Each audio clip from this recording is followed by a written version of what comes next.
Video like जरूर कर लीजिए और ऐसे वीडियो लगातार फ्री में पाने के लिए चैनल को तुरंत सब्सक्राइब कर लीजिए और बेल आइकन को जरूर टैप कर लीजिए ताकि आगे भी सारे वीडियो आपको मिलते रहे। यूट्यूब में फॉलो करते हैं तो प्लीज ये वाला फ्री टेलीग्राम चैनल जरूर ज्वाइन कर लीजिएगा। सारे नोटिफिकेशन, सारे अपडेट यहीं पे आते हैं, ध्यान रखिए। Everyone, I hope you all are doing well. मैं Shivangi Singh study for civil services में आप सभी का बहुत बहुत स्वागत करती हूँ। जीएस 6 का पॉइंट नंबर 5 होगा, इंग्लिश मीडियम का वीडियो होगा। बहुत ही important topic, public finance, fiscal policy, tax, economic reforms और वन डिस्ट्रिक्ट वन प्रोडक्ट जो कि फ्लैगशिप स्कीम है उत्तर प्रदेश गवर्नमेंट की, उसको हम डिटेल में देखेंगे। थोड़ा सा कॉन्सेप्चुअल बैकग्राउंड भी मैं देने की कोशिश करूंगी आपको इसमें इकोनॉमी का, और साथ साथ जो इंपॉर्टेंट पॉइंट्स हैं वो हम सभी कुछ इसमें डिस्कस करने वाले हैं। इंग्लिश में लिखा गया, आम बोलचाल की भाषा में समझाया गया ये हमारा वीडियो होगा। अब बहुत ही प्राइम टाइम है आपका आंसर राइटिंग को अपना फोकस बनाने का। Dedicated answer writing group already start है हमारा पेड ग्रुप, जिसमें आपको टेस्ट सीरीज की प्रैक्टिस कराई जा रही है विद मॉडल आंसर्स। इसके अलावा आपका मेंस का एक कंप्लीट ग्रुप चल रहा है 2023 के लिए, जिसमें आपको कंप्लीट स्टडी मटेरियल, पीडीएफ, बार बार पूछा जाता है कहां से मिलती है, पीडीएफ आपको पेड ग्रुप से मिलती है। इसके अलावा यूपी पीसीएस 2024 के लिए शुरुआत से सिलेक्शन वाली तैयारी के लिए भी आप हमारा पेड ग्रुप ज्वाइन कर सकते हैं। तो फिलहाल के लिए GS 6 point number 5 English medium का हमारा ये video. Thank you so much. चलिए जी, स्टार्ट कर रहे हैं। जीएस 6 का पॉइंट नंबर 5 देखेंगे हम। इसमें पब्लिक फाइनेंस, फिस्कल पॉलिसी, आपका टैक्स और इकोनॉमिक रिफॉर्म्स क्या रहे हैं क्या नहीं, वन डिस्ट्रिक्ट वन प्रोडक्ट। अब तक हर जगह इसको इंक्लूड करते आए हैं, तो इसको थोड़ा सा डिटेल में देख लेंगे क्योंकि इसके ऊपर फ्लैगशिप स्कीम चल रही है। ये स्कीम क्या, कैंपेन है बेसिकली उत्तर प्रदेश गवर्नमेंट का। So it becomes very important कि इसका पूरा क्रिटिकल एनालिसिस आप लोग जानते हो। When it comes to public finance, तो हम पब्लिक फाइनेंस को सिंपल भाषा में बोलेंगे, it is the management of the country's revenue. Basically किसी भी कंट्री का रेवेन्यू, किसी भी कंट्री का एक्सपेंडिचर, किसी भी कंट्री के डेट, कर्जा, अलग अलग जो गवर्नमेंट करती है मैनेजमेंट, उसको आप कहते हैं क्या बोलते हैं, पब्लिक फाइनेंस। इसमें गवर्नमेंट जो है वो policies, tools, quasi government institutions, सब कुछ अलग अलग किस्म से मैनेजमेंट करते हैं। कंपोनेंट्स क्या होते हैं पब्लिक फाइनेंस के, थोड़ा सा अगर इंट्रोडक्शन में चीजें समझ ली जाती हैं तो it becomes very easy to go ahead further in the topic. अगर मैं आपको कहूं, आपसे कोई पूछे what are the components of public finance, आप ऐसे भी डिफाइन कर सकते हैं। देखिए, जरूरी नहीं है कि आपको पढ़ाई हुई डेफिनेशन याद रहे, 3-4 डेफिनेशन पढ़ के जाओगे तो फिर कोई एक ना एक लिख के आता ही है इंसान। तो कंपोनेंट्स क्या होते हैं पब्लिक फाइनेंस के, वो आप देख लीजिए। एक होता है उसमें पब्लिक एक्सपेंडिचर, ठीक जी, प्लस पब्लिक रेवेन्यू, पीआर लिख दिया मैंने, प्लस फाइनेंशियल स्क्रूटनी की जाती है चीजों की, प्लस फिस्कल पॉलिसी, इसी का पार्ट है पब्लिक फाइनेंस का। Then you have financial administration और आपका पब्लिक बोरोइंग। ये सारी चीजें मोटा मोटा आपकी पब्लिक फाइनेंस के अंतर्गत आती है, ठीक है जी। तो अब आपने पब्लिक फाइनेंस देख लिया यहाँ पे। It is a broad subject, हमने अभी देखा, जहां पे सारे मनी रिलेटेड मैटर्स से डील किया जाता है, जैसे कि money received, money spent, money borrowed या फिर मनी प्रिंटेड ऑल्सो। ठीक है, कितना मनी आपने रिसीव किया, कितना आपने खर्चा, कितना आपने उधारी ली, कितना आपने प्रिंट किया। सो पब्लिक फाइनेंस या फिर government finance is now called as public economics, definitely, क्योंकि economics deals with all these things, so it becomes public economics. Now, public finance refers to the study how governments, public authorities, quasi-governments, policies, etc. raise and spend money. How are you raising the money? How are you spending the money to meet your policy objective? Government का क्या काम है? Policy making का काम है ना government का, जो bureaucrats करते हैं। उसको करने के लिए आप कैसे पैसा जनरेट कर रहे हैं? How are you spending it? How are you borrowing it? It all comes under the umbrella of public finance. इसमें आपका it is concerned with the management of government revenue, expenditure, debt, allocation of resources for the provision of public goods and services. इसमें allocation of resources का मतलब क्या हुआ कि जो public goods हैं, सर्विसेज हैं, उनके लिए आपको संसाधन चाहिए होंगे, रिसोर्सेज चाहिए होंगे, तो उनका एलोकेशन कैसे किया जा रहा है। इसके अंदर ये भी इंक्लूड होता है कि you analyse that how taxes and government spending affect the economy and society. क्या इफेक्ट पड़ता है टैक्स का सोसाइटी पे, क्या इफेक्ट पड़ता है गवर्नमेंट जो खर्चा कर रही है उसका सोसाइटी पे, and how policy choices can effect economic growth. Obviously आप इकोनॉमिक ग्रोथ को मद्देनजर रखते हुए ही तो कोई पॉलिसी बना रहे हैं, क्योंकि आप चाहते हैं कि इकोनॉमिक ग्रोथ हो। तो इसलिए पॉलिसी मेकिंग का मेन कंपोनेंट यही तो है that it should foresee economic growth, it should foresee income distribution, and ultimately we are a welfare state. We talk about welfare of the public in general. Then how can we contribute to the social welfare? So it is an interdisciplinary field that draws on economics, political science, law, accounting, among other subjects. तो मेरे ख्याल से काफी detail में मैंने आपको आपका public finance जो होता है ये बता दिया है। ठीक है जी, तो ये तो आप बता ही पाएंगे कि क्या क्या इसके अंदर आते हैं कंपोनेंट्स, क्या क्या चीजें इसमें आती हैं। ठीक है, क्लियर है इतना। अब आपने सुना होगा दो तरह के एक्सपेंडिचर होते हैं। मैं आपको यहीं पे कुछ चीजें बहुत क्लियर करके चल देती हूं तो आपके थोड़े से कॉन्सेप्ट्स क्लियर हो जाएंगे। आप देखें, हम बात करते हैं रेवेन्यू एक्सपेंडिचर की। तो रेवेन्यू एक्सपेंडिचर की बात हम जब करते हैं, और एक हम बात करते हैं आपका कैपिटल एक्सपेंडिचर की। सीई लिख देती हूँ, ई है कोई नहीं, कैपिटल एक्सपेंडिचर की। पहले आप रेवेन्यू एक्सपेंडिचर देख लीजिए। देखिए ब्रॉडली मैं बताऊंगी, ज्यादा डिटेल में हम यहाँ पे नहीं जाएंगे। कोई भी ऐसा एक्सपेंडिचर जिससे कोई एसेट्स या फिर रिडक्शन इन लाइबिलिटी नहीं हो रहा है। आपकी लाइबिलिटी क्या है? जो आपने कर्जा ले रखा है, अगर वो कर्जा आपका कम नहीं हो रहा है या फिर कोई एसेट आप नहीं क्रिएट कर रहे हो, एसेट में आप कुछ भी हो सकता है, उस ऐसा कोई खर्चा जिसमें ये दो काम नहीं हो रहे हैं, आई एम टेलिंग यू नहीं, then that is treated as revenue expenditure. अब क्या है इसमें रेवेन्यू एक्सपेंडिचर? आप सैलरीज की बात कर रहे हैं गवर्नमेंट एम्प्लॉयज की, इसमें कोई एसेट क्रिएट नहीं हो रहा है। आप बात कर रहे हैं जो इंटरेस्ट पे कर रहे हैं, आपने लोन्स ले रखे हैं उसका इंटरेस्ट दे रहे हैं, तो उसमें आपको रेवेन्यू नहीं, आप कोई एसेट नहीं क्रिएट कर रहे हैं, ना ही आपकी कोई लाइबिलिटी कम हो रही है, क्योंकि लाइबिलिटी तो तब कम होगी ना जब आप आपका मेन अमाउंट में से पैसा देंगे, अभी तो सिर्फ आप इंटरेस्ट दे रहे हैं। और या फिर subsidies, pension, grants, rural development, education, health services, ये सारी जो चीजें हैं ये सारा है आपका रेवेन्यू एक्सपेंडिचर। पर्पस इस एक्सपेंडिचर का होता है कि कोई कैपिटल एसेट नहीं बिल्ड करना है, लेकिन एक नॉर्मल फंक्शनिंग जो है गवर्नमेंट की उसको चलते रहना है। तो इसका नेचर कैसा होगा? जो रेवेन्यू एक्सपेंडिचर होता है ये हमेशा रिकरिंग होगा, अगर मैं कहूं तो ठीक कह रही हूं, because it will recur and it is incurred regularly. Definitely आप भैया सरकार पैसा खर्च करेगी हेल्थ एंड सर्विसेज पे, सैलरी देगी, पेंशन देगी, इंटरेस्ट भी देगी जो पैसा ले रखा है, तो ये होता है आपका रेवेन्यू एक्सपेंडिचर। ठीक है, अब कैपिटल एक्सपेंडिचर क्या होगा? रेवेन्यू एक्सपेंडिचर आपने देख लिया। कैपिटल एक्सपेंडिचर होता है जिसमें आप कोई एसेट क्रिएट करते हैं, आपने कोई स्कूल बनाया, आपने कोई बिल्डिंग बनाई, आपने कोई हॉस्पिटल बनाया, या फिर आप रिड्यूस कर रहे हैं लाइबिलिटी, इंटरेस्ट नहीं दे रहे हैं, ध्यान दीजिएगा, आप रीपेमेंट कर रहे हैं उस लोन का, इसको कहा जाएगा capital expenditure. Repayment of loan क्यों है कैपिटल एक्सपेंडिचर? क्योंकि हमने रेवेन्यू एक्सपेंडिचर में देखा था कि आप लाइबिलिटी कम नहीं कर रहे हैं, अगर तो यहाँ पे तो आप लाइबिलिटी कम कर रहे हैं ना, आपने लोन जो लिया वो चुका रहे हैं आप वापस, इंटरेस्ट की बात नहीं हो रही है। तो ये नॉन रिकरिंग होगा या रिकरिंग होगा? ये आपका नॉन रिकरिंग होगा। क्लियर? सिंपल भाषा में यही इसका मतलब बैठेगा।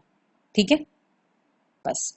अब आप सुनते होंगे कई बार डेफिसिट्स, वो भी यहीं पे बता देती हूं मैं। अब और जो ऊपर चीजें बताई है ना उन्हें आगे चल के याद रखना, रिलेट करना, कि मैम ने टाइम दिया था स्टार्टिंग में, उसका मेरे को फ्रूट देना कुछ। ठीक है, चलो अब आते हैं आपके, हम बात करते हैं फिस्कल कंसोलिडेशन करके आपने एक टर्म पढ़ी होगी, फिस्कल कंसोलिडेशन पढ़ी? मतलब जानता है कोई इसका? पूछूं या मैं ही बता दूं? चलो मैं बता देती हूँ। फिस्कल कंसोलिडेशन एक ऐसा प्रोसेस है जहां पे गवर्नमेंट की फिस्कल हेल्थ, गवर्नमेंट की हेल्थ नहीं, गवर्नमेंट की पैसे से रिलेटेड जो हेल्थ है उसको इंप्रूव किया जाता है। और अगर फिस्कल कंसोलिडेशन हो रहा है इसका मतलब फिस्कल डेफिसिट कम हो रहा है, इसलिए मैंने फिस्कल डेफिसिट से पहले आपको ये बताया है। इसका मतलब इंप्रूव्ड टैक्स रेवेन्यू है, बेटर अलाइंड है एक्सपेंडिचर, ये सब कंपोनेंट्स हैं फिस्कल कंसोलिडेशन के। जैसे जैसे फिस्कल डेफिसिट कम भी नहीं तो एक टर्म यूज हो रही है, मैनेजेबल लेवल पे पहुंच रहा है। ये सारी चीजें आपको लिख के आनी है। इससे लगता है बंदे ने हाँ बारीकी से चीजें पढ़ी हैं, पढ़ी भी नहीं है तो स्टडी फॉर सिविल सर्विसेज पे मैडम आती हैं, उनकी बात सुनी है, ठीक है, सारी टीचर्स की सुनी है, ठीक है जी। तो ये फिस्कल कंसोलिडेशन यहाँ पे समझ में आ गया क्या है, मतलब आप इसमें फिस्कल डेफिसिट को मैनेज कर रहे हैं बाय इंप्रूविंग दी गवर्नमेंट्स फिस्कल हेल्थ। अब हम डेफिसिट्स देख लेते हैं। वैसे तो ज्ञान सर का बहुत अच्छा वीडियो है एक, उसमें सर ने सिर्फ यही कराए हुए हैं, बजटरी आपकी मेजोरिटी वाला है एक वीडियो और एक डेफिसिट्स वाला है, लेकिन यहाँ पे थोड़ा सा बता देती हूँ। चलो, फिस्कल डेफिसिट के मतलब डेफिसिट्स की मैं बात करूँ अगर, sorry not fiscal deficit, only deficits, बहुत सारे टाइप के डेफिसिट्स होते हैं, तो सिर्फ डेफिसिट्स अगर मैं आपसे कहूँ तो मैं आपको सारे प्रकार के डेफिसिट्स अभी यहाँ पे बता देती हूँ, आपको उससे आसानी रहेगी समझने में। एक होता है आपका रेवेन्यू डेफिसिट, सिंपल सी बात है, रेवेन्यू डेफिसिट क्या होता है, सिंपल, रेवेन्यू जो एक्सपेंडिचर अभी ऊपर देखा था, अब जैसे वो एक्सपेंडिचर है तो कुछ पैसा आ भी तो रहा होगा, माइनस रेवेन्यू रिसीट्स, बस ये होता है आपका revenue deficit. Effective revenue deficit, एक टर्म आपने ये सुनी होगी। इफेक्टिव रेवेन्यू डेफिसिट क्या होता है, वो अमाउंट है कैपिटल रिसीट्स का जो यूज हो रहा है for actual consumption expenditure of the government. मतलब आप लगा लीजिए ईआरडी जो है दैट इज रेवेन्यू डेफिसिट, जो अभी ऊपर ये इसमें से जो आया था रेवेन्यू डेफिसिट, ये रेवेन्यू डेफिसिट जो आपको मिला माइनस ग्रांट्स जो दिए जाते हैं for capital assets, minus grants, ये आ जाएगा। देन अब आता है फिस्कल डेफिसिट। फिस्कल डेफिसिट का मतलब, फिस्कल डेफिसिट ही क्यों इंपॉर्टेंट होता है, फिस्कल डेफिसिट होता है बजट डेफिसिट प्लस बोरोइंग्स। आपका बजटरी डेफिसिट कितना चल रहा है प्लस आपकी बोरोइंग्स कितनी है, ये इसमें इंक्लूड किया जाता है। अब देखिए कैसे, थोड़ा डिटेल बताती हूँ। ये डिफरेंस है between total revenue and total expenditure of the government. Simple सी बात है, गवर्नमेंट का टोटल खर्चा माइनस गवर्नमेंट का total, sorry total revenue minus government का टोटल खर्चा। ये इंडिकेशन है कि सुनिए, अब जो माइनस से अमाउंट आएगा, जो डेफिसिट होगा, वो डेफिसिट कैसे पूरा करेगी सरकार, उधारी लेके। तो ये क्या दर्शाएगा आपका फिस्कल डेफिसिट, ये दर्शाएगा कि गवर्नमेंट को कितने पैसे की जरूरत है।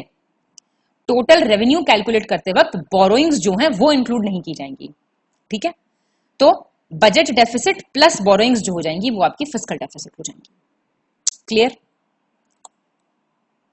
दो बार देख लेना, मैंने सही तरीके से बता दिया है इसमें आपको, ठीक है। अब आता है आपका एक प्राइमरी डेफिसिट टर्म आती है। प्राइमरी डेफिसिट का है जो बोरोइंग रिक्वायरमेंट्स हैं गवर्नमेंट की, वो कितनी है माइनस द इंटरेस्ट। इंटरेस्ट तो दोगे आप लेकिन इंटरेस्ट हटा दो, मतलब fiscal deficit minus total income government की minus interest payments. Fiscal deficit, primary deficit होता है फिस्कल डेफिसिट माइनस आपका क्या बोला मैंने, टोटल इनकम और माइनस इंटरेस्ट। ये आपका आएगा जो पुरानी आपने खर्चे उधारी ले रखी है उन पे इंटरेस्ट। ये होता है आपका प्राइमरी डेफिसिट। एक आपकी टर्म आती है बजट डेफिसिट। बजट डेफिसिट कब होता है, जब आपके खर्चे जो हैं एक्सपेंसेस एक्सीड कर जाते हैं रेवेन्यू, ठीक है। तो बजट डेफिसिट हालांकि टर्म तब यूज होती है जब मतलब स्पेंडिंग हो रही है रादर देन बिजनेसेस और इंडिविजुअल्स, बस वो छोड़ दो, बस इतनी चीजें याद रखनी है आपको और कुछ नहीं है। तो कितने तरह का बजट होता है ये सब देखो, यहाँ कोई फायदा नहीं है, टर्म मतलब मुश्किल है कि इस पे कोई सवाल आए, बस थोड़ा सा बेसिक पता होना चाहिए था, वो हमने देख ही लिया। अब पब्लिक फाइनेंस में यहाँ से शुरू करेंगे हम अपना। पब्लिक फाइनेंस की हम बात कर रहे हैं, तो पब्लिक फाइनेंस में डिस्क्रिप्शन होता है इनकम एक्सपेंडिचर का और डेट मैनेजमेंट का। मैंने आपको बताया कि कैसे आप अपने उधारी जो है आपकी देनदारी, उसको कैसे आप मैनेज कर रहे हैं। इसमें क्या होता है, सारी डिटेल्स होती हैं सोर्सेज ऑफ रेवेन्यू की, कहाँ से आ रहा है पैसा, डायरेक्शन, स्टेटस क्या है रेवेन्यू एक्सपेंडिचर का, स्टेट का डेट कितना है, सब कुछ इसमें पूरा देखा जाता है। जो स्टैटिस्टिक्स हैं इन सब मैटर से रिलेटेड ये अवेलेबल कराई जाती हैं to the finance department of Uttar Pradesh को, ठीक है। स्टेट लार्जेस्ट स्टेट है in terms of population, 16.6% population country की यहीं पे रहती है। और इकोनॉमी जो है बेसिकली आपने देखा ही एग्रीकल्चर बेस्ड है। ये सब चीजें बहुत आसान लग रही होंगी अब, क्योंकि हम पहले बहुत अच्छे से कवर कर चुके हैं। और 77.7% जो है टोटल पॉपुलेशन की वो गांव वाले इलाकों में रहती है, रूरल एरियाज में। तो जो कंट्रीब्यूशन है एग्रीकल्चर का स्टेट के टैक्स रेवेन्यू में वो बहुत ही कम है, कंपैरेटिवली लेस है। तो क्या मतलब हुआ, जो नॉन टैक्स रेवेन्यू है स्टेट का उसमें कौन कंट्रीब्यूट कर रहा है मेनली, उसमें आपके कंट्रीब्यूट कर रहे हैं अर्बन एरियाज। ये आपने एक चीज देखी, ठीक है। तो फिस्कल पब्लिक फाइनेंस का अगर आता है तो थोड़ी सी डेफिनेशन, उत्तर प्रदेश में कौन क्या कैसे हैंडल कर रहा है ये लिख के आना है, और ये वाली चीजें जो मैंने आपको बताई, ठीक है। अब आती है आपकी फिस्कल पॉलिसी। फिस्कल पॉलिसी क्या होती है? अच्छा, फिस्कल पॉलिसी और एक आपका होता है टर्म रिलेट करती है मॉनेटरी पॉलिसी, लेकिन ये हम तब पढ़ते हैं जब हम नेशनल लेवल पे पढ़ते हैं, ठीक है, क्योंकि जो मॉनेटरी पॉलिसी है वो आरबीआई सेट करती है हमेशा। तो स्टेट के लेवल पे हम फिस्कल पॉलिसी पढ़ेंगे, है ना, क्योंकि स्टेट गवर्नमेंट सेट करती है आपका फिस्कल पॉलिसी के जो गोल्स होते हैं वो। और इसमें फिस्कल पॉलिसी में हमेशा ध्यान रखना कोई स्पेसिफिक टारगेट्स नहीं होते हैं। और मॉनेटरी पॉलिसी में हमेशा सुना होगा कि इन्फ्लेशन रेट इतना रहना चाहिए, इतना रहना चाहिए, ऐसे करके बात होती है ना, बेसिक इकोनॉमिक्स तो पढ़ी है आप लोगों ने वहां पे। तो फिस्कल पॉलिसी बेसिकली होती क्या है? फिस्कल पॉलिसी जो गवर्नमेंट का the use of government taxation and expenditure policies, जैसे कि tax policy, expenditure policy, investment, disinvestment strategies, ये सब, इन सबका मैनेजमेंट कैसे किया जा रहा है, हमारा जो स्टेट का मैक्रो इकोनॉमिक गोल है उसको अचीव करने के लिए, उसको हम कहते हैं फिस्कल पॉलिसी। भाई फिस्कल पॉलिसी क्या है? Use of government spending and taxation policies, मैंने आपको बताया सारी तरह की policy, investment, disinvestment, to influence the economy. तो मतलब ये सरकार के हाथ में होती है। हम बात, आपने नाम सुना है, एक्सपेंशनरी फिस्कल पॉलिसी होती है, एक कॉन्ट्रैक्शनरी होती है, एक न्यूट्रल होती है, पढ़ा होगा इकोनॉमी में, है ना। एक्सपेंशनरी में क्या होता है? इकोनॉमिक एक्टिविटी को इंक्रीज किया जाता है, ज्यादा से ज्यादा पैसा डालती है सरकार मार्केट में। कॉन्ट्रैक्शनरी में पैसा खींचती है सरकार मार्केट से बाहर। ये सब सुना होगा आपने, डेफिनेटली पढ़ा होगा हर एक ने। नहीं पढ़ा है तो देखिए, कभी इकोनॉमी पढ़ाएंगे तो एकदम अलग से उस चीज में फिर डिटेल चीजें पढ़ाएंगे आप लोगों को, लेकिन फिलहाल बेसिक थोड़ा सा टाइट रखिए अपना एकदम। तो फिस्कल पॉलिसी जो है वो use of government spending and taxation policies to influence the economy. In other words, it is the use of government policy to manage the aggregate level of demand in the economy. मैंने आपको बताया ना, demand क्या है उस हिसाब से supply and all को ऑल्टर करना। और ये जो फिस्कल पॉलिसी है ये हर सरकार की अलग अलग होगी, which can affect economic growth, it will affect inflation and on the large unemployment, इस पे भी असर डालती है ये। अच्छा, फिस्कल पॉलिसी को आप एक और तरीके से डिफाइन कर सकते हो, it is a change in government expenditure and taxes aimed at achieving macro economic objectives. मैंने अभी आपको बताया था ऊपर, ग्रोथ, एम्प्लॉयमेंट। माइक्रो और मैक्रो इकोनॉमिक्स में क्या फर्क होता है बेसिक सा एक लाइन में मुझे लिख के बताओ, ये तो पक्का पता होगा, तो क्लास 10th में पढ़ाया जाता था शायद 9th में। माइक्रो और मैक्रो में क्या डिफरेंस है बेसिक, ये बताओ। अभी मैक्रो तो समझ में यहीं से आ रहा होगा, मैक्रो मोटे लेवल का, ग्रोथ, एम्प्लॉयमेंट, इन्वेस्टमेंट।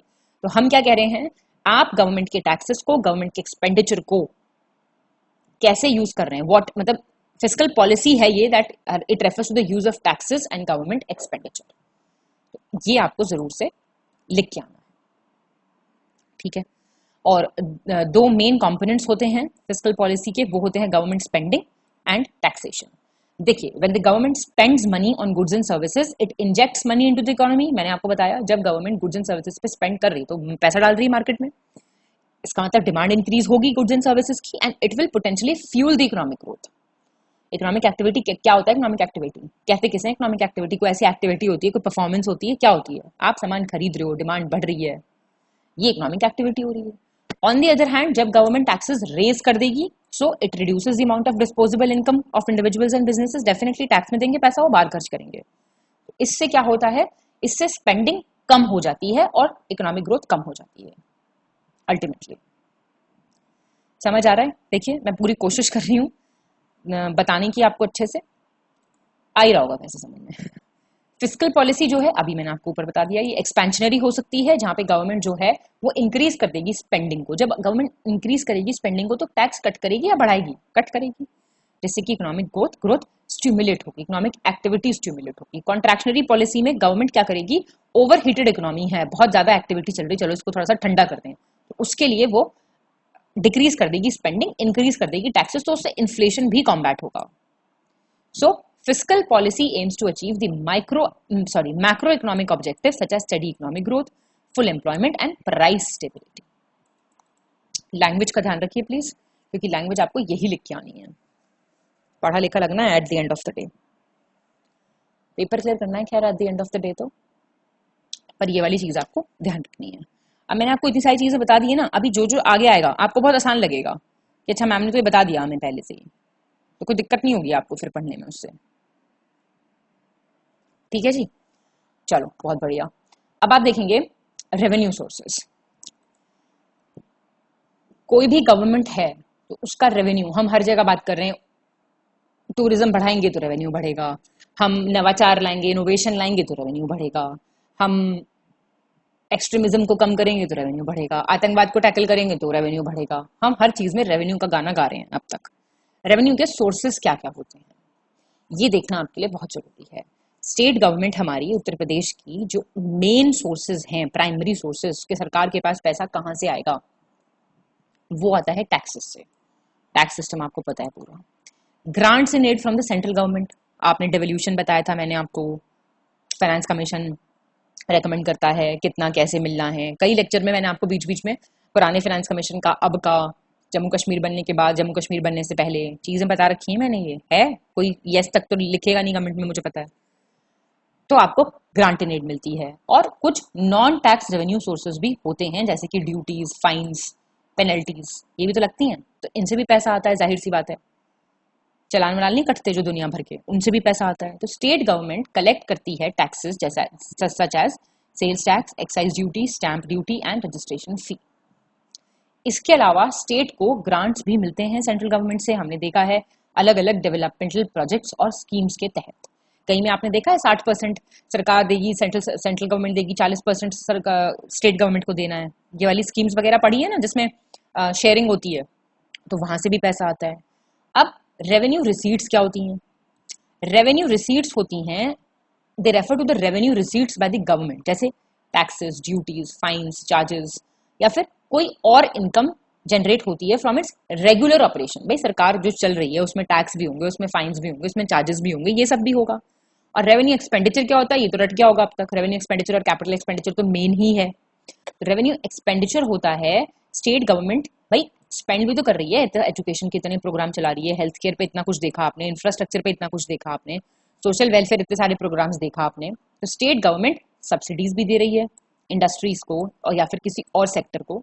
तो वो सारे हैं हमारे रेवेन्यू एक्सपेंडिचर, खर्चे हैं ना, ये कैपिटल तो नहीं इसमें कुछ असेट हो रहा, क्रिएट हो रहा, और ना ही कोई लाइबिलिटी कम हो रही है। तो वो कौन सा एक्सपेंडिचर है? वो रेवेन्यू एक्सपेंडिचर है। बार बार ऐसे रिवाइज करते रहा करो तो दिमाग में चीजें फिर क्लियर चलती हैं बिल्कुल। अब ये आप सर पढ़ाते हैं जो बजट का वीडियो कराते हैं सर पूरा, बहुत अच्छा। इसके लिए ना बजट का वीडियो एक बार देख लेना सर का फिर से। इकोनॉमिक सर्वे और जो बजट कराते हैं यूपी का कह रही हूँ मैं, तो उसमें सब बताते नहीं है कि रुपया आता कहाँ से और जाता कहाँ पे है। देखो स्वयं का कर राजस्व सबसे ज्यादा तो यही है ना। फिर आपका ऋण, लोक लेखा शुद्ध, उसमें मिल जाएगा आपको पूरा ये। अगर आपको चार्ट ये वैसे तो क्या बना के आओगे इतना कुछ याद नहीं रहता, लेकिन एक देखने के लिए आप ये वाला चीज देख सकते हो, ठीक है। इंग्लिश वाला भी मिल जाएगा, यहाँ पे हिंदी का दे दिया है शायद गलती से, उसमें मिल जाएगा आपको, बजट के वीडियो में मिल जाएगा। वैसे ये सिर्फ आपके देखने के लिए है, ना आपको बना के आना है ना कुछ, सिर्फ आपके देखने के लिए। अब कैपिटल एक्सपेंडिचर क्या होता है ये भी बता चुकी मैं आपको ऊपर। कैपिटल एक्सपेंडिचर वो एक्सपेंडिचर है जो डेवलपमेंटल एक्टिविटी को रिफ्लेक्ट करता है किसी भी स्टेट में। कोई स्टैंडर्ड तो नहीं है कैपिटल एक्सपेंडिचर के लिए, पर the higher it is as a percentage of GSDP, the better it is for the state definitely। जितना ज्यादा GSDP मतलब as percentage of GSDP जितना ज्यादा होगा उतना ज्यादा, इसका मतलब आप काम कर रहे हो, उतने स्कूल बना रहे हो, उतने हॉस्पिटल बना रहे हो सरकारी, उतना इंफ्रास्ट्रक्चर अच्छा कर रहे हो। और सारी जगह आपने इंफ्रास्ट्रक्चरल बॉटलनेक्स मेन प्रॉब्लम देखी थी। तो कैपिटल एक्सपेंडिचर आपको पता है क्या हो गया है ना। कैपिटल रिसीट्स क्या होती हैं? ये वो कंपोनेंट है that includes funds raised through loans, जो आपने लोन से पैसा लिया, जो आपको ग्रांट मिली या कुछ और आपने उधारी ले रखी है वो। So it is generally use to finance capital expenditure. इसको फाइनेंसिंग के लिए, भाई कोई बड़ा सा स्कूल बनाना है आपको, वो स्कूल आपने बनाया, वो तो आया कैपिटल एक्सपेंडिचर के अंतर्गत, लेकिन उसके लिए जहां से पैसा आया वो आया कहाँ पे? कैपिटल रिसीट्स, ठीक है ना। जैसे इंफ्रास्ट्रक्चर डेवलपमेंट है, लॉन्ग टर्म इन्वेस्टमेंट्स आपको करने हैं, तो ये सारी जो चीजें हैं ये आपकी उसमें आ गई। क्लियर? अब फिस्कल डेफिसिट हम देख चुके हैं ऊपर। जैसे डिफरेंस जो होता है, मैंने आपको बताया टोटल खर्चा कितना हो रहा है गवर्नमेंट का और टोटल रेवेन्यू कितना पैसा आ रहा है, उसके बीच का फर्क ही फिस्कल डेफिसिट है। It is the amount by which a governments expenditure exceeds its income over a given period of time। मतलब यूजुअली एक साल के लिए कंप्यूट किया जाता है ये, तो उस हिसाब से हम फिस्कल डेफिसिट देख लेते हैं। अब फिस्कल डेफिसिट कब अकर होता है? जब गवर्नमेंट जो है ज्यादा खर्चा कर रही है, जितना की वो अर्न कर रही है उससे, टैक्सेस से, या जितने भी अभी सोर्सेज ऑफ रेवेन्यू ऊपर देखे थे रेवेन्यू रिसीट्स में, उन वाले सोर्सेज से, ड्यूटीज हैं, फाइन्स हैं, स्टेट की जो एंटरप्राइजेस होती है उनसे पैसा आता है, उनसे जितना पैसा आ रहा है उससे ज्यादा हम खर्च कर रहे हैं। अब मैंने आपको क्या बताया ऊपर, फिस्कल डेफिसिट को आप फाइनेंस कैसे करोगे, जो वो फर्क आ रहा है उसको पूरा कैसे करोगे, उधारी लोगे। सो it is financed through borrowing. अब जब आप बोरो करोगे तो इसका मतलब पब्लिक डेट इंक्रीज होगी, आपके ऊपर कर्जा बढ़ेगा। तो फिस्कल डेफिसिट जो है आप लिख के आएंगे अगर लेटेस्ट तो वही अच्छा रहेगा ज्यादा। तो कितना एस्टिमेटेड है, it is estimated to be around 3.48% of the GSDP, जो स्टेट का जीडीपी होता है 2023-24 का। जो भी आपको लेटेस्ट अपडेट है कुछ भी है वो सब मिल जाएगी आपको। जो लोग पेड ग्रुप में हैं और ये वीडियो देख रहे हैं उनको तो कोई टेंशन लेने की जरूरत ही नहीं है, उनको भी सारी चीजें पहले से पीडीएफ फॉर्म में दे दी जाएंगी और वीडियो वालों को भी अपडेट कर दिया जाएगा। फिर प्राइमरी डेफिसिट, ये भी मैं आपको तो सारे ऊपर डेफिसिट बता ही चुकी हूँ। तो इंट्रोडक्शन एक देने में ना ये आसानी हो जाती है कि बाद में आपको इतना कुछ हैसल नहीं रहता है। तो वो amount that comes after deducting the total expenditure burden of the interest payments, हमने ऊपर देखा था ना, जो इंटरेस्ट पेमेंट्स है उन सबको हटा हुटू के जो हम अमाउंट ला रहे हैं from the amount of fiscal deficit, FD में से हम माइनस कर रहे हैं जो इंटरेस्ट हमको देना है उसका, that is your primary deficit. तो प्राइमरी डेफिसिट कितना एस्टिमेट किया जाता है, जा रहा है 1.4%। ये देख लीजिएगा इसको 2023-24 का। क्लियर हो गई ये चीज। और बजट आप जानते हैं जो हमारा यूनियन का बजट होता है वो कौन सा होता है, आर्टिकल 112। और बजट वर्ड नहीं मेंशन्ड है कॉन्स्टिट्यूशन में, क्या मेंशन्ड है, एनुअल फाइनेंशियल स्टेटमेंट। ये सब तो पता होगा, बेसिक्स है ये सारी चीजें एकदम क्लियर रखिए। तो अब आप देखेंगे जो बजट है स्टेट गवर्नमेंट जो यूपी की है वो अपना बजट हर साल प्रेजेंट करती है, जो आउटलाइन करता है उसका रेवेन्यू, उसका एक्सपेंडिचर, पूरा प्लानिंग होती है, हर चीज होती है ना। तो ये वाली एक चीज आप डेफिनेटली लिख के आ सकते हैं अपने पेपर में। और जो भी लेटेस्ट बजट के फिगर्स हैं वो सब भी प्लीज देख के जाइएगा। ये ना फॉन्ट का प्लीज थोड़ा सा इशू शायद कुछ लोगों को लग सकता है, ये थोड़ा ऐसे ही है इस वाला फॉन्ट, तो इसके साथ प्लीज एडजस्ट कर लीजिए, बाकी मैं पढ़ के सारी चीजें बता ही रही। So the budget it also includes details of the state's fiscal deficit. Definitely it will also be included, which is the difference between the total kharcha and the total income. ये एक चीज आपने यहाँ पे देखी। डेट, स्टेट गवर्नमेंट जो है वो अलग अलग सोर्सेज से बोरो कर रही है। क्लियर, किस लिए कर रही है, to finance our deficit. Deficit financing के लिए borrowing is the main way. तो उसमें क्या क्या है sources, it is that central government से भी पैसा ले लिया था, फाइनेंशियल इंस्टीट्यूशंस हैं, बैंक्स हैं, तो जो सरकार के डेवलपमेंटल प्रोजेक्ट्स चल रहे हैं, एक्सप्रेसवे बनना है, कहीं स्कूल बनना है, कैपिटल क्रिएशन होना है, उन सबको फाइनेंस करने के लिए और बाकी के खर्चों के लिए आपको पैसा चाहिए, तो सरकार जो है वो उधारी मांगती है। States debt is a significant concern. Obviously आपके ऊपर जो खर्चा है उससे तो आपकी जिंदगी चलती है। हम नॉर्मली कोई एक लोन ले लेते हैं तो उस लोन को चुकाना हमारा मेन लाइबिलिटी होती है ना। So obviously government has taken several measures also to manage its debt burden. जो सरकार के ऊपर खर्चा है ये कर्जे वाला, इसको मैनेज करने के लिए government takes various steps also. Expenditure आप देख चुके हैं, रेवेन्यू कैपिटल दोनों में फर्क बता चुकी हूँ मैं आपको। This component includes government expenditure जो प्रोग्राम्स सर्विसेज पे किया जाता है, एजुकेशन पे जो खर्चा कर रहे हैं, हेल्थ केयर पे जो कर रहे हैं, इंफ्रास्ट्रक्चर डेवलपमेंट पे जो कर रहे हैं, इसमें दोनों आ गए। एक्सपेंडिचर का दो कंपोनेंट्स लिख लो, कैपिटल और रेवेन्यू, तो ये सारे मिक्स करके यहाँ पे दिए हैं। सोशल वेलफेयर स्कीम्स पे कर रहे हैं, एडमिनिस्ट्रेटिव एक्सपेंसेस हैं, इंफ्रास्ट्रक्चर का डेवलपमेंट चाहते हैं आप, कुछ सारा कुछ इसके अंदर आपका आ जाएगा। फिर आता है आपका FRBM एक्ट, सुना होगा आपने, fiscal responsibility and budget management act. ये एक लॉ है जो सेंट्रल गवर्नमेंट ने पास किया था टू इंश्योर फिस्कल डिसिप्लिन। जो अलग अलग गवर्नमेंट्स हैं वो किस हिसाब से काम कर रही हैं, किस हिसाब से उनकी देनदारी है, किस हिसाब से वो अपने डेफिसिट्स को मैनेज कर रही हैं या नहीं कर रही हैं, उन सब के लिए ये एक लॉ बनाया गया था। FRBM एक्ट कब आया था, कोई बता सकता है? 2003 में पढ़ा होगा आपने। इसका एम क्या था? Transparency, equitable distribution of debt और फिस्कल स्टेबिलिटी। ये सारे कीवर्ड्स हैं, प्लीज ध्यान दीजिए इन पे। इसका एक और एम था फिस्कल डेफिसिट को कम करना, रेवेन्यू डेफिसिट को एलिमिनेट करना, और एक मेजर स्टेप किसकी तरफ लेना, मैंने आपको अभी टर्म बताई थी, फिस्कल कंसोलिडेशन की तरफ। इसलिए मैंने आपको ये टर्म्स पहले बताई हैं क्योंकि इन सब में आएंगी तो अब आपके ऊपर कोई वो नहीं पड़ेगा लोड। ठीक है। फिर एनके सिंह कमेटी आती है 2016 में, उसने कहा था कि स्टेट सेंट्रल गवर्नमेंट का कितना होना चाहिए वो आपको इस वक्त नहीं देखना है, लेकिन बस ये देखा था कि जो ये एक्ट है इससे मैंडेटरी था कि गवर्नमेंट है जो बाकी के डॉक्यूमेंट्स है ना वो भी रखे जाएं बजट के साथ साथ, तो वही स्टेट गवर्नमेंट भी करती हैं। एक आपका मीडियम टर्म का फिस्कल पॉलिसी स्टेटमेंट रखा जाता है, एक मैक्रो इकोनॉमिक फ्रेमवर्क स्टेटमेंट रखा जाता है और फिस्कल पॉलिसी स्ट्रेटजी स्टेटमेंट रखा जाता है। तो एफआरबीएम रूल्स क्या कहते हैं कि फिस्कल इंडिकेटर्स को आप कैसे प्रोजेक्ट करेंगे, medium term fiscal policy statement के हिसाब से। क्लियर हो गई ये चीज? तो ये वाली सारी चीजें आपको देखनी है। जो भी मेरे को लग रहा है इंपॉर्टेंट मैं आपको बता रही हूँ। फिर उसके बाद एफआरबीएम एक्ट जो 2003 वाला है उसको रिप्लेस करने की भी बात आई थी। 2017 में एक बिल भी आया था, उसमें एस्केप क्लॉज डाला गया था। एस्केप क्लॉज क्या होता है बता दूं मैं यहाँ पे?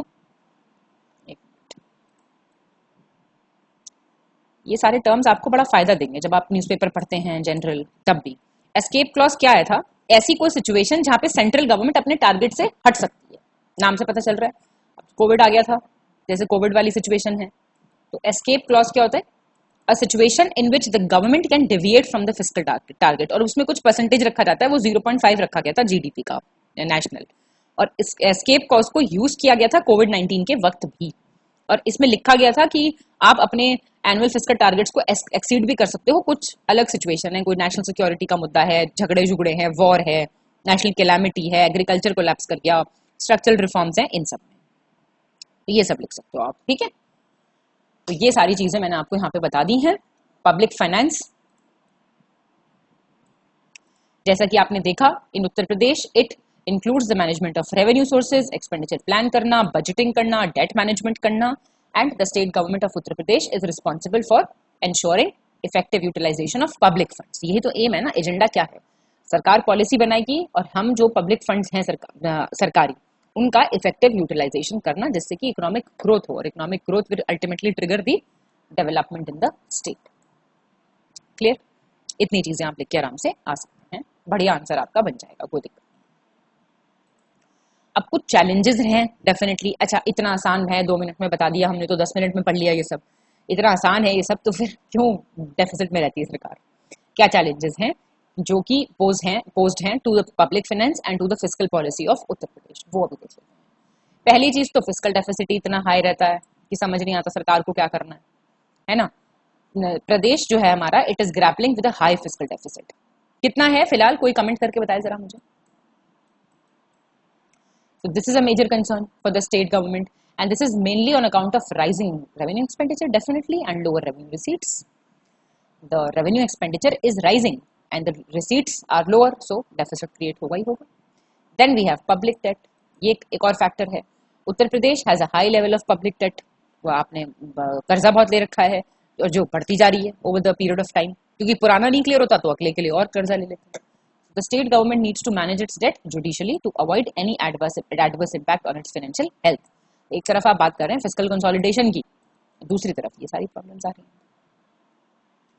Then इंफ्रास्ट्रक्चर डेवलपमेंट, ये भी भाई अब कैपिटल एक्सपेंडिचर है, ये बहुत बड़ा। स्टेट गवर्नमेंट को इन्वेस्ट करना है, हमने हर जगह पढ़ा, हेल्थ में, आपका एजुकेशन में, आपका इनोवेशन में, everywhere the main problem was limited infrastructure, इनएडिक्वेट infrastructure. अब सरकार को इन्वेस्ट करना है टू अट्रैक्ट मोर इन्वेस्टमेंट। यहाँ इन्वेस्टमेंट में भी बड़ा हम कि इन्वेस्टमेंट कैसे बूस्ट करें, इकोनॉमिक ग्रोथ कैसे करें। अब इसके लिए आपको क्या चाहिए? Funding, and it requires the state government to balance it investment needs with its financial constraints. Already आपका हाथ बहुत तंग है और आपको खर्चे और करने हैं, तो आपको कैसे अपने इन्वेस्टमेंट नीड्स भी चाहिए, आपको अपना कंस्ट्रेंट्स भी मैनेज करना है। So it becomes a humongous task.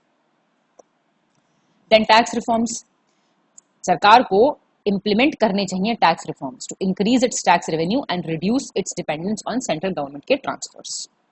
इसमें है आपका GST and improving tax compliance. Main issue tax compliance का होता है कि people are not able to comply with the tax changes. तो इस हिसाब से रिफॉर्म्स लाए जाएं that it becomes more inclusive and beneficial for both the person who is receiving it, the person who is paying it. Then dependence on central government grants, हमने बताया था ये सोर्स ऑफ रेवेन्यू है सरकार के लिए। अब पर हेविली डिपेंडेंट हो जाना ग्रांट के लिए, ग्रांट पे, that is also not good thing.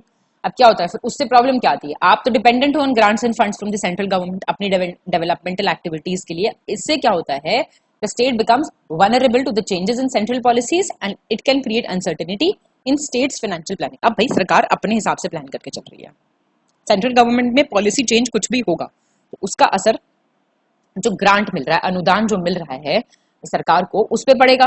तो आप फिर अपनी प्लानिंग के हिसाब से नहीं चल पाओगे। Bad revenue collection. This is one major issue. यहाँ पे it faces significant challenges when it comes to revenue collection, including tax evasion बहुत है, हमने पढ़ा था मनी लॉन्ड्रिंग में और इस सब में. Then inadequate tax collection infrastructure, large informal है इकोनॉमी, भाई फॉर्मल सेक्टर में ही नहीं है तो इकोनॉमी तो वो आती ही नहीं है उस बैंडविड्थ में.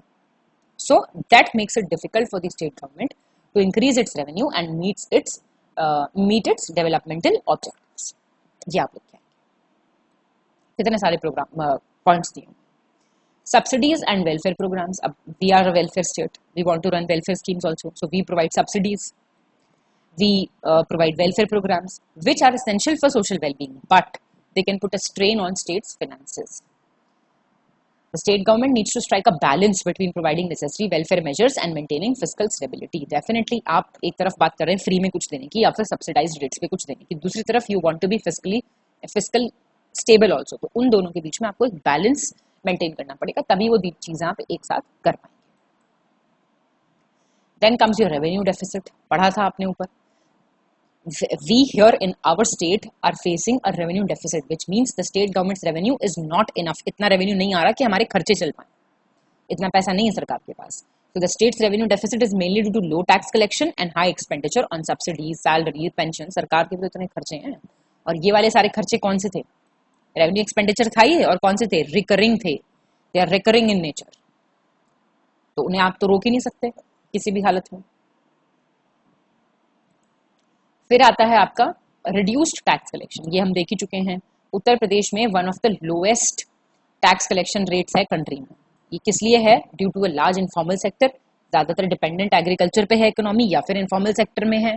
टैक्स कंप्लायंस इतना नहीं है, और tax administration up to the mark नहीं है. It is inadequate. ये चीज आप देख सकते हैं. Expenditure on social welfare schemes, ये एक और इशू है. स्टेट गवर्नमेंट सिग्निफिकेंट अमाउंट अपना स्पेंड कर देती है बजट का ऑन सोशल वेलफेयर स्कीम्स. देखा है, हम देखते हैं ना कितनी कितनी एक एक स्कीम में आवंटन किया जाता है पैसे का. Such as Mahatma Gandhi national rural employment guarantee act, इसमें देखो सबसे ज्यादा पैसा मिलता है इसको मोस्टली. आयुष्मान भारत को बहुत मिलता है, एनएफएसए को बहुत मिलता है, नेशनल फूड सिक्योरिटी एक्ट को. अब ये स्कीम्स का एम क्या है? To increase the standard of living, to provide better quality care, to provide better quality of life, but it also put a strain on the state's finances. So again, a balance is needed. Then corruption, red tapeism, bureaucratic hurdles, ये सारी चीजें आप लिखेंगे. Corruption की वजह से क्या होता है? जो इफेक्टिवनेस है पब्लिक फाइनेंस पॉलिसी की, पॉलिसी मेकिंग कौन कर रहा है? पॉलिसी मेकिंग सारे ब्यूरोक्रेट्स कर रहे हैं, उनके हाथ में है पॉलिसी. वहां पे अगर करप्शन होगा तो चीजें ट्रांसपेरेंट नहीं होंगी. जो इफेक्टिवनेस से आप डिलीवर करना चाहते हैं पब्लिक फाइनेंस पॉलिसी को, उतने इफेक्टिवनेस से नहीं डिलीवर हो पाएगी. So the state government needs to take steps to reduce corruption and improve transparency in its financial management. Most important. लिख के आना. Clear? Challenge of maintaining inclusive growth. Most important point. आप इसमें environmental factor भी लिख सकते हैं कि अब आपको development के साथ साथ environment को भी देखना है, तो एक additional आपके साथ clause added है. तो inclusive growth कौन सी growth होती है? समावेशी विकास की जब हम बात करते हैं. Implementing policies that promote equitable distribution of resources, very important है ना भाई. रिसोर्सेज का डिस्ट्रीब्यूशन ऐसा होना चाहिए जो बिल्कुल अच्छा हो, अपॉर्चुनिटी समान हो, इनकम इनक्वालिटी घटे, पॉवर्टी घटे. ये तो एक बहुत बड़ा चैलेंज है. क्या होता है इंक्लूसिव ग्रोथ? किसको बोलते हैं आप? इंक्लूसिव ग्रोथ एक टर्म है जो सिग्निफाई करता है कि एक बड़ी पॉपुलेशन का स्टैंडर्ड ऑफ लिविंग ठीक है, और ये एक इंपॉर्टेंट फैक्टर होता है. ऐसी ग्रोथ जो गरीबी को कम करे, अपॉर्चुनिटीज क्रिएट करे एम्प्लॉयमेंट की. तो इस हिसाब से इंक्लूसिव ग्रोथ का हम कॉन्सेप्ट जो है वो डिफाइन करते हैं. ठीक है. यूएनडीपी की एक डेफिनेशन है, आप चाहें तो नोट कर सकते हैं. The process and result of all groups of people participating in the organization of growth and benefiting equitably from it. I'm repeating it. The process and result of all groups of people participating in the organization of growth and benefiting equally from it. This means, क्या मतलब है इसका? That growth can be considered inclusive if it includes all the sections of society as the beneficiaries. ऐसे आप लिख सकते हैं. तो ये एक चीज लिख लीजिए. बाकी तो खैर आप अपने आप से थोड़ा बहुत डायग्राम वायग्राम बना के आना है तो आपको देख लीजिएगा, काफी सारे डायग्राम्स आपको ऑनलाइन मिल जाएंगे, एक आध बना के आ जाइएगा, थोड़ा और अच्छा लगता है। ठीक है, चलिए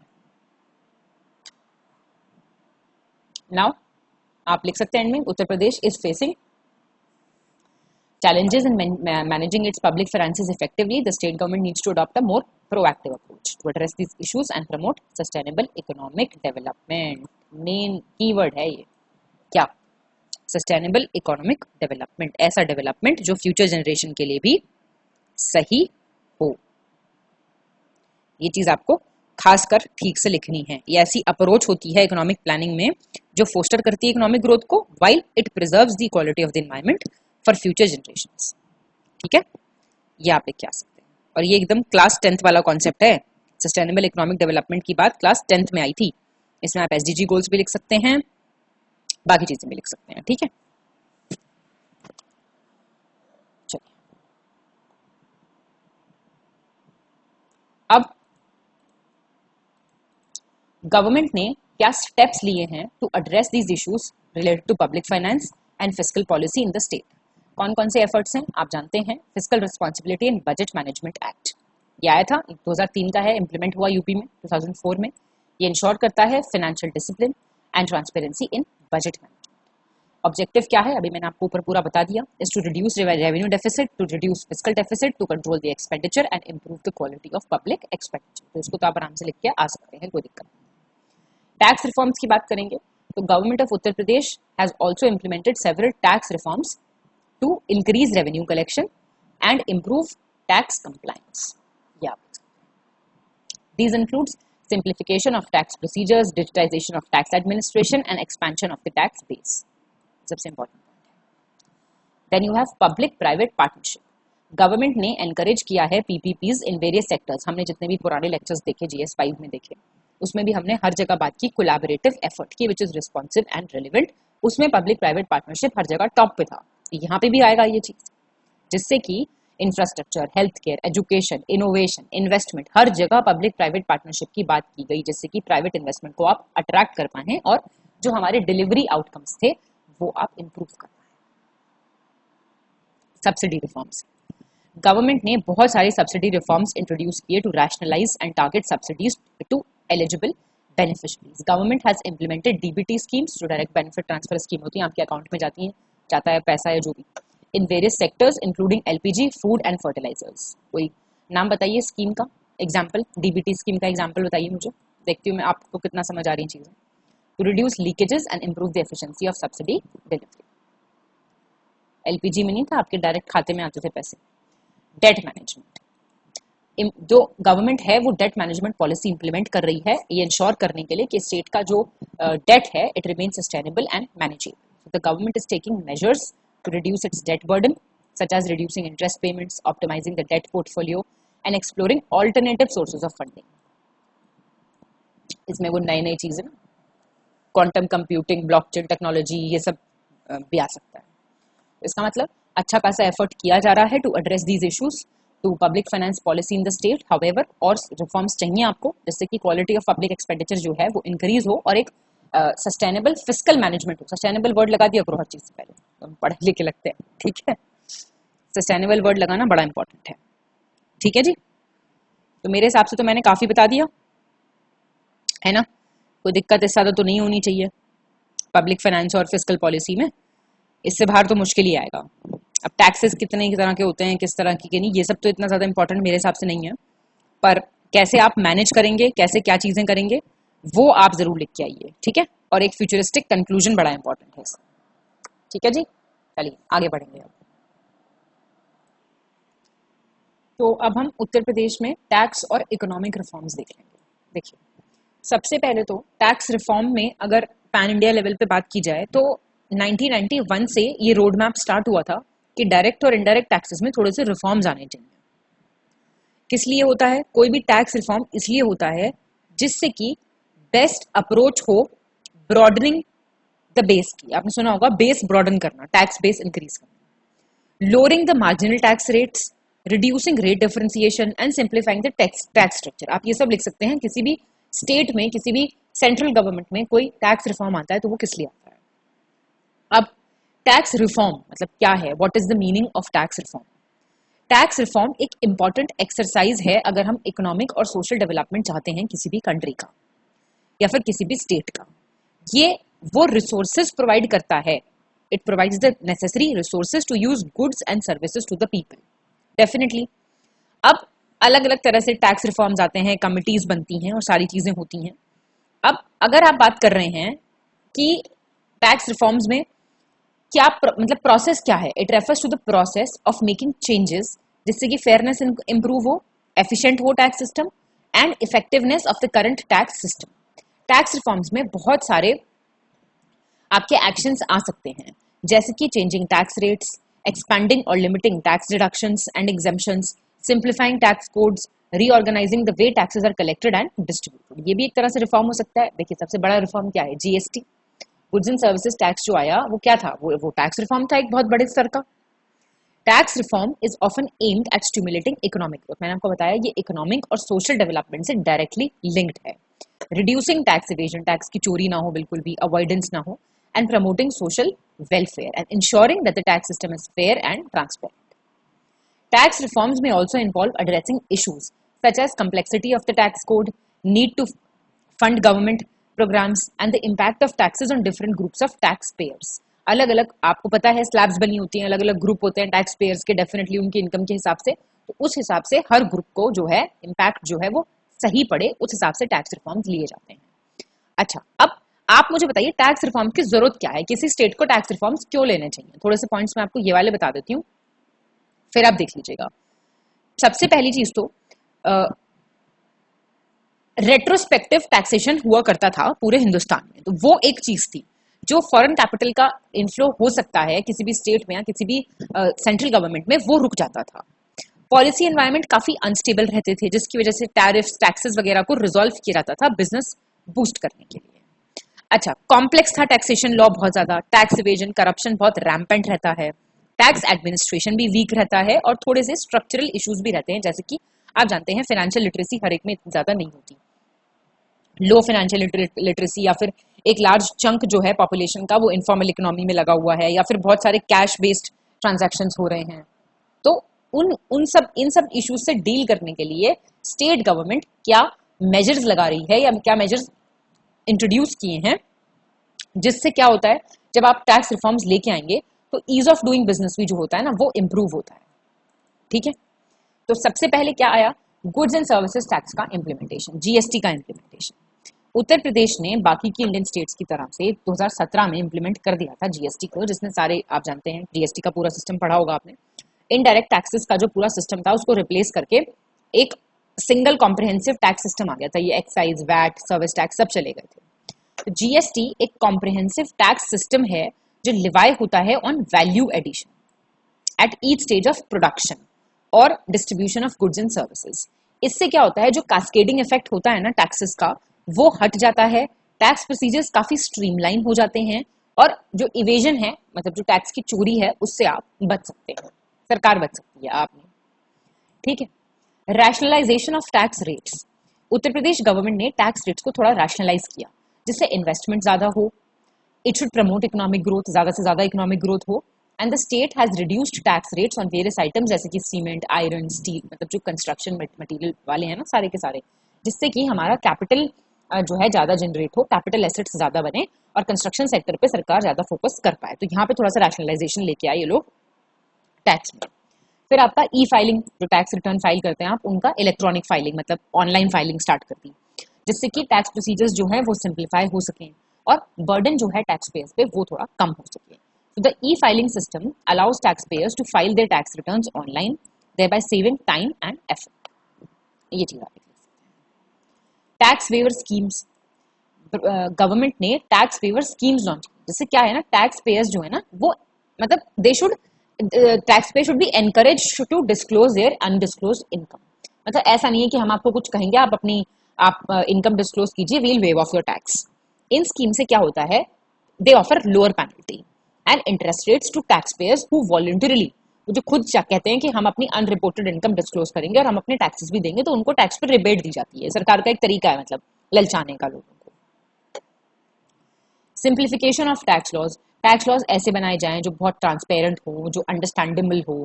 the move has helped in reducing tax evasion and increasing revenue collection. तो ऐसा नहीं है, जो ये मेजर्स लिए गए इनसे फायदे भी दिखे गवर्नमेंट को बहुत ज्यादा।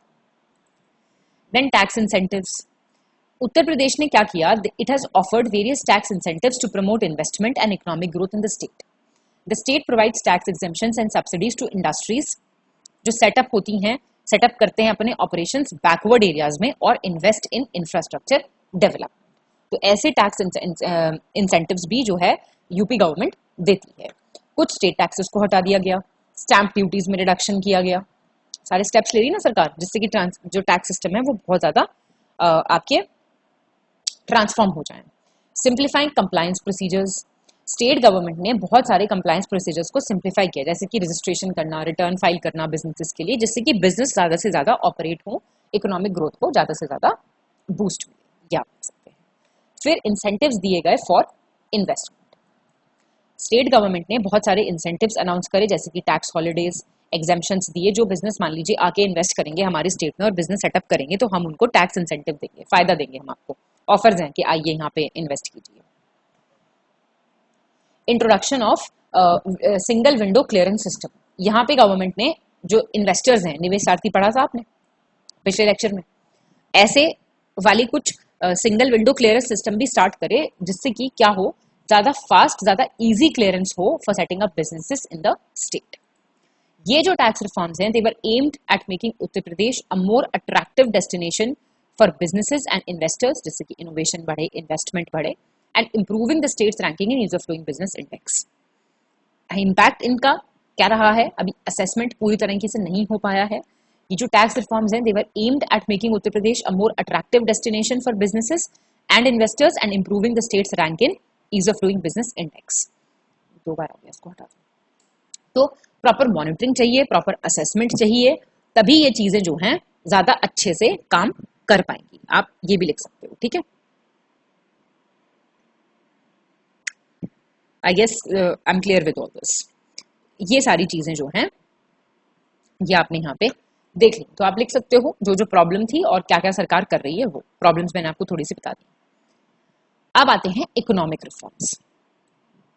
इकोनॉमिक रिफॉर्म्स की अगर हम बात करें तो हमारे दिमाग में सबसे पहले इंडिया के इकोनॉमिक रिफॉर्म्स आते हैं, वो जो एलपीजी रिफॉर्म्स लिए गए थे, है ना, लिबरलाइजेशन, प्राइवेटाइजेशन एंड ग्लोबलाइजेशन 1991 के। हमारे दिमाग में तुरंत वही आता है।